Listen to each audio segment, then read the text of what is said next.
ہے۔ پیغمبر صلی اللہ علیہ وآلہ وسلم نے تیوری چڑھائی اور منہ پھیر لیا کہ ان کے پاس ایک نابینا آیا، اور تم کو کیا خبر، شاید وہ پاکیزگی حاصل کرتا یا وہ سمجھ جاتا تو تمہارا سمجھانا اسے فائدہ دیتا۔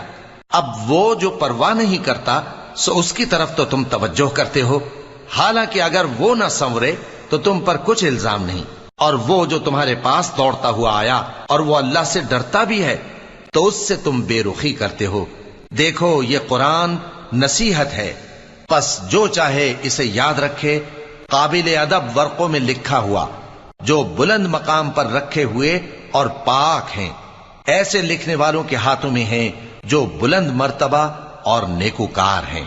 انسان مارا جائے، یہ کیسا ناشکرا ہے، اسے اللہ نے کس چیز سے بنایا؟ نطفے سے بنایا، پھر اس کا اندازہ مقرر کیا، پھر اس کے لیے رستہ آسان کر دیا،